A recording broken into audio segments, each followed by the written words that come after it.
Hi മക്കളെ, നിങ്ങൾ എല്ലാവരും തന്നെ ഈ പബ്ലിക് എക്സാമിനെ നേരിടാൻ വേണ്ടിയുള്ള ഹെവി ആയിട്ടുള്ള പ്രിപ്പറേഷനിലായിരിക്കും. ഓരോ സബ്ജക്റ്റിലും ഓരോ ചാപ്റ്റേഴ്സിനും ഏതൊക്കെ ഭാഗത്താണ് ചോദ്യങ്ങൾ വരിക, ഏതൊക്കെയാണ് ആ ചോദ്യങ്ങൾ, അതിനുള്ള ആൻസറുകൾ എങ്ങനെയാണ് എഴുതേണ്ടത് എന്നെല്ലാം നിങ്ങൾ കൃത്യമായും വ്യക്തമായും മനസ്സിലാക്കി കഴിഞ്ഞിരിക്കുകയാണ്. ഇനി എക്സാമിനെ സമീപിക്കാൻ പോകുമ്പോൾ ഓരോ എക്സാമിലും നിങ്ങൾ ആ എക്സാം ഹാളിൽ എങ്ങനെ പെർഫോം ചെയ്യുന്നു എന്നതിന്റെ അടിസ്ഥാനത്തിലായിരിക്കും നിങ്ങളുടെ അവസാനത്തെ റിസൾട്ട് എന്ന് പറയുന്നത്. നിങ്ങൾക്ക് ഫുൾ A+ഉം ഫുൾ മാർക്കും നേടണമെന്നുണ്ടെങ്കിൽ എക്സാം ഹാളിൽ നമ്മൾ എങ്ങനെയാണ് പെരുമാറേണ്ടത്, അല്ലെങ്കിൽ എന്തൊക്കെ കാര്യങ്ങളാണ് ശ്രദ്ധിക്കേണ്ടത് എന്ന് അറിഞ്ഞിരിക്കേണ്ടതുണ്ട്. എക്സാം ഹാളിൽ ചെയ്യേണ്ട കുറച്ച് കാര്യങ്ങളുടെ ആ ടിപ്സുമായിട്ടാണ് ഞാനിപ്പോൾ നിങ്ങളുടെ മുന്നിലോട്ട് വന്നിരിക്കുന്നത്. കൂൾ ഓഫ് ടൈം മുതലാണ് നമ്മൾ ആരംഭിക്കുന്നത്. ഈ കൂൾ ഓഫ് ടൈമിൽ നമ്മൾ എന്താണ് ചെയ്യുന്നത് എന്നുള്ള ഒരു പ്ലാൻ വ്യക്തമായി നമ്മുടെ കയ്യിൽ വേണം. ഈ കൂൾ ഓഫ് ടൈമിൽ ചെയ്യുന്ന കാര്യങ്ങൾ അനുസരിച്ചുകൊണ്ടാണ് നമ്മുടെ എക്സാമിന്റെ അവസാനത്തെ ആ ചോദ്യം പോലും നമ്മൾ ആൻസർ ചെയ്യാൻ, ഏത് ആൻസർ ചെയ്യണം എന്ന് പോലും നമ്മൾ തീരുമാനിക്കുന്നത്. ഒരു കാര്യം നിങ്ങൾ എല്ലാവരും അറിഞ്ഞിരിക്കേണ്ടത്, നിങ്ങളെ ടെൻഷൻ അടിപ്പിക്കുന്ന പ്രധാന കാര്യം എന്ന് പറയുന്നത്, എക്സാം ഹാളിൽ വരുന്ന ടീച്ചർക്ക് നമ്മളെ കുറിച്ച് ഒരു ധാരണയുമില്ല. നീ അതുവരെ ആ സ്കൂളിൽ ഗംഭീരമായി പെർഫോമൻസ് കാഴ്ചവെച്ചവനാണോ എന്നോ, അല്ലെങ്കിൽ പഠനപരമായിട്ട് വളരെ വീക്ക് ആയിട്ടുള്ള ആളാണോ എന്ന് വരുന്ന ടീച്ചർക്ക് അറിയില്ല. അത് മാത്രമല്ല, നമ്മുടെ പേപ്പർ നോക്കുന്ന, ആൻസർ ഷീറ്റ് നോക്കുന്ന ആൾക്കും നമ്മളെ കുറിച്ച് ഒരു ധാരണയുമില്ല. നമ്മുടെ പേപ്പർ നോക്കിക്കൊണ്ട് നമ്മൾ ആ സ്കൂളിൽ അതുവരെയുള്ള എക്സാമുകളെല്ലാം ഫുൾ മാർക്ക് നേടിയവനാണ് എന്നോ, അതുവരെയുള്ള മുഴുവൻ എക്സാമിലും തോറ്റ ആളാണെന്നോ ആ ആൾക്കും അറിയില്ല. പിന്നെ നമ്മൾ എഴുതുന്ന ആൻസർ ഷീറ്റ് നോക്കിക്കൊണ്ടാണ് നമ്മളെ ആള് ഇവാലുവേറ്റ് ചെയ്യുന്നത്. അപ്പോൾ എക്സാം ഷീറ്റിൽ, നമ്മുടെ ആൻസർ ഷീറ്റിൽ നമ്മൾ ഏതൊക്കെ ചോദ്യങ്ങൾ എപ്പോഴൊക്കെ എങ്ങനെയൊക്കെ എഴുതണം എന്നുള്ള ഒരു കൃത്യമായിട്ടുള്ള ഐഡിയ ആണ് ഞാൻ നിങ്ങളുമായിട്ട് പറഞ്ഞു തരാൻ പോകുന്നത്. ഈ കൂൾ ഓഫ് ടൈമിൽ ഞാൻ ഈ പറയുന്ന കാര്യം ട്രൈ ചെയ്താൽ ഉറപ്പാണ് നിങ്ങൾക്ക് ഫുൾ A+ഉം ഫുൾ മാർക്കും ലഭിക്കുക തന്നെ ചെയ്യും. എന്താണ് ചെയ്യേണ്ടത് നോക്കാം. നിങ്ങൾക്ക് ഈ കൂൾ ഓഫ് ടൈമിന് തൊട്ട് മുൻപായി നിങ്ങൾ ക്വസ്റ്റ്യൻ പേപ്പർ കിട്ടുമല്ലേ? നിങ്ങളുടെ കയ്യിൽ ക്വസ്റ്റ്യൻ പേപ്പർ കിട്ടിയ ഉടനെ തന്നെ ടീച്ചർ കയ്യിൽ നിന്ന് ക്വസ്റ്റ്യൻ പേപ്പർ വാങ്ങുന്നു, അല്ല വാങ്ങി ഇരിക്കുമ്പോഴേക്കും തന്നെ ഒന്നാമത്തെ ചോദ്യം, അങ്ങനെ ചോദിക്കാൻ നിൽക്കല്ല. ഒന്നാമത് നിങ്ങൾ അത് ട്രൈ ചെയ്തുണ്ടാവില്ല എങ്കിലും നമ്മൾ ആദ്യം നമ്മുടെ ആൻസർ ഷീറ്റാണ് നോക്കേണ്ടത്, നമ്മുടെ ക്വസ്റ്റ്യൻ പേപ്പറാണ് നോക്കേണ്ടത്. നമുക്ക് കിട്ടിയിരിക്കുന്ന ക്വസ്റ്റ്യൻ പേപ്പറിൽ എല്ലാ ചോദ്യങ്ങളും ഉണ്ടോ, ഓരോരോ ചോദ്യങ്ങളായിട്ട് വായിക്കുക. ഇതാണ് നമ്മൾ ചെയ്യേണ്ട കാര്യം എന്ന് പറയുന്നത്. ഓക്കെ, അപ്പൊ ക്വസ്റ്റ്യൻ പേപ്പർ കയ്യിൽ കിട്ടിക്കഴിഞ്ഞാൽ കൂൾ ഓഫ് ടൈം മുതൽ ഞാൻ പറയുന്ന കാര്യം കൃത്യമായി തന്നെ നിങ്ങൾ എല്ലാവരും ഫോളോ ചെയ്യുക. നിങ്ങൾ ക്വസ്റ്റ്യൻ പേപ്പർ വായിക്കുന്ന സമയത്ത് ഓരോ ചോദ്യം നമ്പർ, ഒന്നാമത്തെ ചോദ്യം, രണ്ടാമത്തെ ചോദ്യം, ഓരോ ചോദ്യങ്ങളായി വായിച്ച് വരുന്നു. അതിൽ നിങ്ങൾക്ക് 1, 2, 3, 4 എന്നീ അങ്ങനെ ചോദ്യങ്ങൾ ഉണ്ടെന്ന് വിചാരിക്കാം. ക്വസ്റ്റ്യൻ പേപ്പറിൽ ഇങ്ങനെ ചോദ്യങ്ങൾ ഉണ്ടായിരിക്കും. ഈ ചോദ്യങ്ങളിൽ ഓരോ ചോദ്യം വായിക്കുമ്പോഴും നിങ്ങൾക്ക് കൃത്യമായ ആൻസർ അറിയാം. ഇതിലെനിക്ക് ഫുൾ മാർക്കും കിട്ടും, ഈ ചോദ്യത്തിന് ആൻസർ എനിക്ക് ഒരു കൺഫ്യൂഷനും ഇല്ലാതെ എഴുതാൻ സാധിക്കും എന്ന് തോന്നുന്ന ചോദ്യങ്ങൾക്കെല്ലാം ടിക്കിടുക. ഓക്കെ, എന്ന് തോന്നുന്ന ചോദ്യങ്ങൾക്കെല്ലാം ടിക്കിടുക. ആ വായിക്കുന്ന സമയങ്ങളിൽ ഇതൊന്നും എനിക്കൊന്നിരുന്ന് ആലോചിക്കേണ്ടതുണ്ട്. കുറച്ച് നേരം, ഒരു മിനിറ്റ് ഇരുന്ന് ആലോചിച്ചാൽ, 30 സെക്കൻഡ് ആലോചിച്ചാലേ വളരെ ഒരു സ്റ്റാർട്ടിംഗ് ട്രബിൾ ഉണ്ട്.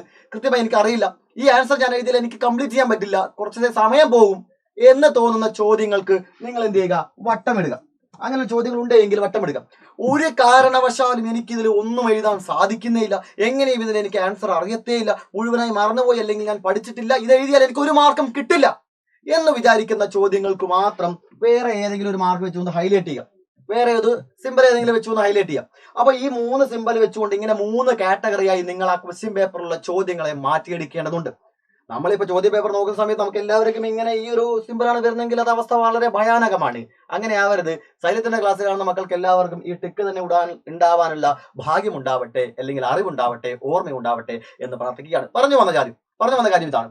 ക്വസ്റ്റ്യൻ പേപ്പറിലെ ചോദ്യങ്ങളെല്ലാം തന്നെ നമ്മൾ ഇങ്ങനെ 3 ആയിട്ട് കാറ്റഗറൈസ് ചെയ്യുന്നു. എന്തിനാണ് ഇത് ചെയ്യുന്നത്? ഈ ചെയ്യുന്നതിലൂടെ എന്താണ് നമുക്ക് ഇത് ലഭിക്കാൻ പോകുന്നത്? ഒരുപാട് സമയലാഭമാണ് ലഭിക്കാൻ പോകുന്നത്. മാർക്ക് വളരെ കൂടുതൽ കിട്ടാനുള്ള സാധ്യതയാണ് അവിടെ ഉള്ളത്.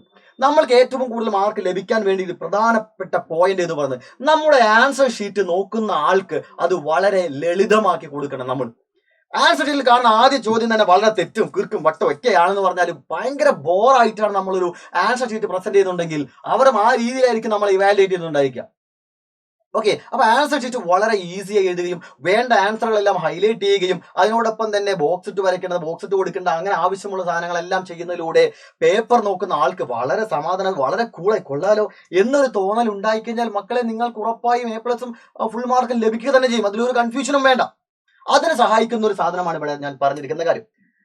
ഈ കൂൾ ഓഫ് ടൈം കഴിഞ്ഞു. ഇനി നിങ്ങൾ ചെയ്യേണ്ടത്, ആൻസർ ഷീറ്റ് കിട്ടിക്കഴിഞ്ഞാൽ 1, 2, 3, 4, 5, അത് കഴിഞ്ഞാൽ 1 കഴിഞ്ഞാൽ 2, 2 കഴിഞ്ഞാൽ 3, ഇത് മാത്രമേ എഴുതുള്ളൂ. ക്വസ്റ്റ്യൻ നമ്പറിന്റെ ഓർഡറിലെ ആൻസർ എഴുതുള്ളൂ എന്ന വാശി നിങ്ങൾ പിടിക്കരുത്. നിങ്ങൾ ഇവിടെ ടിക്കറ്റ് വെച്ചിരിക്കുന്ന ആൻസറുകൾ മാത്രമാണ് എഴുതേണ്ടത്. ടിക്കറ്റ് വെച്ചിരിക്കുന്ന ചോദ്യങ്ങളുടെ ആൻസർ മാത്രമേ എഴുതുക. 1ാമത്തെ ചോദ്യം അറിയാം, അടുത്തത് 5ാമത്തെ ചോദ്യമാണെങ്കിൽ 5ാമത്തെ ചോദ്യം എഴുതുക, അത് കഴിഞ്ഞാൽ 10ാമത്തെ ചോദ്യമാണെങ്കിൽ 10 എഴുതുക, 21 ആണെങ്കിൽ 21 എഴുതുക. പക്ഷെ ശ്രദ്ധിക്കേണ്ടത്, ഒരു ക്വസ്റ്റ്യനിൽ ABCD ഉണ്ട് എങ്കിൽ ഒരു ക്വസ്റ്റ്യൻ നമ്പർ ഇട്ടാൽ അതിന്റെ ABCD അവിടെ തന്നെ വേണം. പിന്നീട് ഒരു ഭാഗത്ത് എഴുതുക. അതായത് 21ാമത്തെ ചോദ്യത്തിന്റെ എയും ബിയും എഴുതി പിന്നീട് ലാസ്റ്റ് 21ാമത് സി എഴുതി കഴിഞ്ഞാൽ അത് നിങ്ങളുടെ വാല്യുവേഷനെ ബാധിക്കും, മാർക്ക് ലഭിക്കാതിരിക്കും. അപ്പോൾ നിങ്ങൾ ചെയ്യേണ്ടത് 21 എയും ബിയും സിയും ഉണ്ടെങ്കിൽ എയും ബിയും സിയും അതേ പേജിൽ ഒരുമിച്ച് തന്നെ എഴുതുക. അറിയില്ലെങ്കിൽ ഒരു ഗ്യാപ്പ് ഇട്ടിട്ട് പിന്നീട് ഇരുന്ന് ആലോചിക്കുക. അപ്പൊ നിങ്ങൾ ചെയ്യേണ്ടത് ടിക്കറ്റ് ചോദ്യങ്ങൾ മാത്രം അറ്റൻഡ് ചെയ്യണം. ഓക്കെ, 1ാമത്തെ ചോദ്യം, അതായത് 2, 3 ഏതാണോ നിങ്ങൾക്ക് അറിയാവുന്ന ചോദ്യങ്ങൾ ആ ചോദ്യങ്ങൾ മാത്രമാണ് നിങ്ങൾ എഴുതുന്നത്. ഇതിലൂടെ ഉണ്ടാവുന്ന ബെനിഫിറ്റുകൾ എന്താണെന്ന് അറിയാമോ? ആദ്യത്തെ അരമണിക്കൂറിൽ തന്നെ നിങ്ങൾ കുറെ ആൻസറുകൾ തുരുതുരാന്ന് എഴുതുന്നു. ചുറ്റും കാണുന്ന ആളുകളെല്ലാം നിങ്ങളെ കണ്ടുകൊണ്ട് അസൂയപ്പെടുന്നു, അവർ ഭയങ്കര ടെൻഷൻ ആവുന്നു. നിങ്ങൾ വളരെ കൂളായിരുന്ന ആൻസർ എഴുതുകയാണ്. അതിനോടൊപ്പം തന്നെ വന്നിരിക്കുന്ന ടീച്ചർക്ക് ഈ പയ്യൻ കൊള്ളാവല്ലോ അല്ലെങ്കിൽ മോള് കൊള്ളാവല്ലോ, നല്ലപോലെ തന്നെ ഇരുന്ന് ആൻസർ എഴുതുന്നുണ്ട്, ആരോടും ഒന്നും ചോദിക്കുന്നില്ല, ഒരു ടെൻഷനും ഇല്ല, അറിയാവുന്ന ചോദ്യങ്ങൾ പടപടപടപടെ എഴുതിക്കൊണ്ടിരിക്കുന്നുണ്ട്. അരമണിക്കൂർ കഴിയുമ്പോഴേക്കും നമ്മൾ അഡീഷൻ ഷീറ്റ് വാങ്ങുന്നു. ഇങ്ങനെ നിങ്ങൾ ഗംഭീരമായി എക്സാം ഹാളിൽ പെർഫോം ചെയ്താൽ ആ ടീച്ചർക്ക് തന്നെ മനസ്സിലാവും ഇവനാള് കൊള്ളാം. അതുവരെ നമ്മൾ എന്ത് സ്വഭാവമാണോ എങ്ങനെയാണോ ഒന്നും അവർക്ക് അറിയത്തില്ല. എക്സാം ഹാളിൽ നമ്മൾ അടിപൊളിയായി പെർഫോം ചെയ്യുന്നുണ്ടോ അതാണ് നമ്മുടെ അടുത്ത മാർക്കിനെ തീരുമാനിക്കുന്നത്. ഇതിലൂടെ മറ്റൊരു പ്രധാനപ്പെട്ട ഒരു കാര്യമുണ്ട്. പേപ്പർ ഇവാലുവേറ്റ് ചെയ്യുന്ന ആളെ നോക്കുന്ന സമയത്ത് 1ാമത്തെ ആൻസർ കൊള്ളാം, 2, 5 കൊള്ളാം, ഓരോന്ന് താഴത്ത് പോകുമ്പോൾ മുഴുവൻ മാർക്കുകളും കിട്ടിക്കൊണ്ടേയിരിക്കുകയാണ്. ടിക്കറ്റ് ടീച്ചർ ഫുൾ മാർക്ക് ഇട്ടുകൊണ്ട് പോയിക്കൊണ്ടിരിക്കുക. അതിനുശേഷം നിങ്ങൾ ഏതെങ്കിലും ചെറിയ തെറ്റ് വരുത്തുകയാണെങ്കിൽ ആ പേപ്പർ നോക്കുന്ന ആൾക്ക് തന്നെ ചെറുതായി തോന്നും, ഇത്രയും ആൻസർ കൃത്യമായി എഴുതിയ ഇവന് അവിടെ എവിടെയെങ്കിലും എക്സാമിന്റെ ടെൻഷൻ കാരണം ചിലപ്പോൾ മറന്നുപോയതായിരിക്കാം, അല്ലെങ്കിൽ തെറ്റിപ്പോയതായിരിക്കാം, ഇവൻ ഇതൊക്കെ അറിയുന്നുണ്ടെങ്കിൽ ഉറപ്പായും അതും അറിയും എന്ന് പറഞ്ഞുകൊണ്ട് അവിടെ ഒരു അരമാർക്ക് ഓരോ ചോദ്യങ്ങളിലും കിട്ടാനും സാധ്യതയുണ്ട്. നേരെ മറിച്ച് നിങ്ങൾ ഒന്നുമേ അറിയാത്ത ചോദ്യങ്ങളൊക്കെ ആൻസർ ചെയ്യാൻ ശ്രമിച്ചാൽ ആദ്യത്തെ ഒരുപാട് സമയം നിങ്ങൾക്ക് നഷ്ടമാണ്, ഒരുപാട് തെറ്റുകൾ വരുത്താനുള്ള സാധ്യതയുണ്ട്. ഫസ്റ്റ് ആൻസർ ഷീറ്റ് നോക്കുമ്പോൾ തന്നെ ഭയങ്കര കൊള്ളായിട്ട് വെട്ടും കിറുക്കൊക്കെ വെച്ചുള്ള പേപ്പറാണ് നോക്കുന്നെങ്കിൽ ഭയങ്കര ബോറായിട്ട് നമ്മൾ ഇവാലുവേറ്റ് ചെയ്യും പേപ്പർ നോക്കുന്ന ആളുകളെല്ലാം തന്നെ. ഓക്കെ, അങ്ങനെ ഉണ്ടാവാതിരിക്കാൻ ആദ്യം നമ്മൾ ടിക്കറ്റ് മാത്രമേ എഴുതുന്നു. അതിനുശേഷമാണ് നമ്മൾ അടുത്തത് വട്ടമിട്ട ആൻസർ എഴുതുക. വട്ടമിട്ടത് എന്തിനാണ്? വട്ടമിട്ടത് നമുക്ക് അല്പം സമയം വേണം, ആലോചിക്കാൻ ഇത്തിരി സമയം വേണം എന്ന് പറയുന്ന ചോദ്യങ്ങളാണ്. അതിന് നമുക്ക് ഒന്നിരുന്ന് ആലോചിക്കാം, അല്ലെങ്കിൽ എക്സാം ഹാളിൽ നിന്ന് എവിടെന്നെങ്കിലൊക്കെ ചിലപ്പോൾ അറിയാതെ കിട്ടും. മനസ്സിലായോ? അങ്ങനെ കിട്ടുന്ന ആൻസറുകളൊക്കെ നമ്മൾ എന്ത് ചെയ്യുന്നു? സെറ്റാക്കി വെക്കുന്നു. ഒന്നുമേ അറിയില്ല എന്ന് ഉറപ്പുള്ള ചോദ്യങ്ങൾ മാത്രമാണ് നമ്മൾ അവസാനത്തേക്ക് മാറ്റിവെക്കുന്നത്.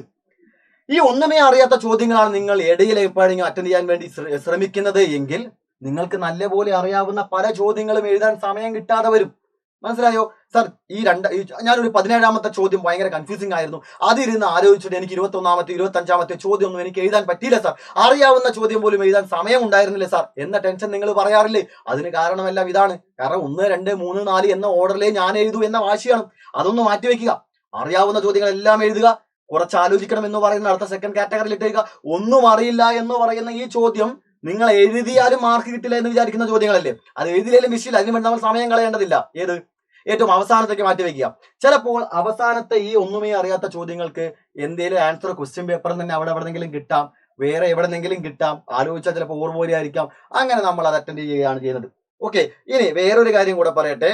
ഞാൻ എപ്പോഴും കൊടുക്കാവുന്ന ഒരു ട്രിക്കാണ്. ഇപ്പോ ഈ ഒരു വീഡിയോയിലും കൂടെ ആ ട്രിക്ക് പറയുന്നത് കൊണ്ട് ഈ ട്രിക്ക് വർക്ക് ആവത്തില്ല, ഞാൻ പറയാം ആദ്യം തന്നെ. നേരത്തെ വർക്കായിട്ടുണ്ടായിരുന്നു, ഞാൻ ഓഫ്ലൈനിൽ പഠിപ്പിക്കുമ്പോൾ പറഞ്ഞു കൊടുത്തൊരു ട്രിക്കാണ്.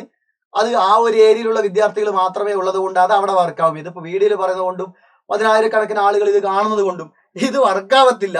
കാരണം പബ്ലിക് എക്സാമിന് ഈ ട്രിക്കുള്ള പേപ്പറുകളൊക്കെ കണ്ട് അത് വർക്കാവത്തില്ല. എങ്കിലും ഞാനൊരു ചെറിയൊരു ഐഡിയ പറഞ്ഞുതരാം. സെക്കൻഡ് ലാംഗ്വേജ് എക്സാമുകൾക്കും ഇംഗ്ലീഷിനൊക്കെ മാർക്ക്, അതായത് ലാംഗ്വേജ് എക്സാമിനാണ് കൂടുതലും വർക്കാവുക. അതായത് നമുക്കിതെല്ലാം എഴുതി കഴിഞ്ഞ് ഒരു വരയിൽ 1/2 മാർക്കോ 1 മാർക്കോ ഒളിഞ്ഞു കിടക്കുന്നുണ്ട്. അതെന്താ സംഭവം എന്ന് പറഞ്ഞുതരാം. നമ്മൾ ഇങ്ങനെ ആൻസർ എഴുതിക്കൊണ്ടിരിക്കണം. മുഴുവൻ എഴുതി കഴിഞ്ഞ ശേഷം എക്സാമിന്റെ അവസാനത്ത് ചെയ്യേണ്ട കാര്യമാണ്. അപ്പൊ അവസാന ആൻസർ നിങ്ങൾക്ക് അറിയോ അറിയില്ലോ, നമ്മൾ അത് അറ്റൻഡ് ചെയ്തുകൊണ്ടിരിക്കുക. നമ്മൾ ഇങ്ങനെ അറ്റൻഡ് ചെയ്തിരിക്കുമ്പോൾ ഇങ്ങനെ എഴുതിക്കൊണ്ടിരിക്കുമ്പോൾ പെട്ടെന്ന് ഇങ്ങനെ ഒരു വര വരയ്ക്കും. പെട്ടെന്ന് ഈ ഒരു വര വരയ്ക്കുന്നതിലൂടെ നമുക്ക് ഒരു 1/2 മാർക്ക് വീഴാം. അതെങ്ങനെയാണ് സാർ എഴുതിക്കൊണ്ടിരിക്കുമ്പോൾ ഈ ഒരു വര വരയ്ക്കുന്നതിലൂടെ 1/2 മാർക്ക് വീഴുന്നത്? നമ്മൾ അറിയാവുന്ന ആൻസർ ഇങ്ങനെ എഴുതിക്കൊണ്ടിരിക്കുമ്പോൾ സമയമായി, എക്സാം തീരാനുള്ള സമയമായി.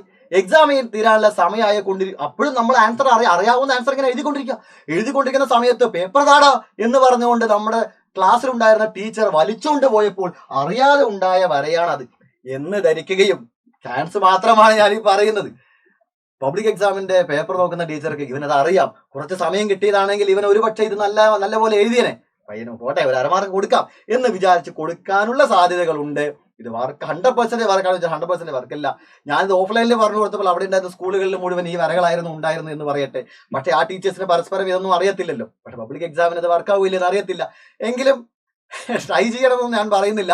ഓക്കെ, ഇങ്ങനെ ഒരു ഐഡിയ കൂടി ഉണ്ട്. ഒരു വരിയിൽ നിന്ന് പോലും നമുക്ക് അരമാർക്ക് നേടാമെന്നുള്ളതാണ്. അപ്പോൾ കൂൾ ഓഫ് ടൈമിൽ എന്തൊക്കെ കാര്യങ്ങൾ ശ്രദ്ധിക്കണം എന്നുള്ളത് നിങ്ങൾക്ക് എല്ലാവർക്കും മനസ്സിലായോ? അപ്പോൾ കൂൾ ഓഫ് ടൈമിൽ നിങ്ങൾ ആരും പരസ്പരം അങ്ങോട്ടും ഇങ്ങോട്ടും ആൻസർ ഒന്നും ചോദിക്കാൻ നിൽക്കരുത്. കൃത്യമായി തന്നെ ആൻസറുകളെല്ലാം മാർക്ക് ചെയ്ത് വെക്കുക, ഓർത്തെടുക്കാനായിട്ട് ശ്രമിക്കുക. ചോദ്യ പേപ്പറിൽ മാർക്കിട്ട് ടിക്കറ്റ് വിടുക, അറിയാവുന്നതെല്ലാം ആദ്യം എഴുതുക. അങ്ങനെയാണ് നിങ്ങൾ ചെയ്യേണ്ടത്. ഈ എക്സാമിൽ എഴുതാൻ പോകുന്ന മുഴുവൻ എക്സാമുകളിലും നിങ്ങൾ വിചാരിക്കുന്നതിനേക്കാൾ കൂടുതൽ മാർക്ക് നിങ്ങൾക്ക് എല്ലാവർക്കും ലഭിക്കട്ടെ എന്ന് ആത്മാർത്ഥമായി പ്രാർത്ഥിക്കുന്നു. All the very best.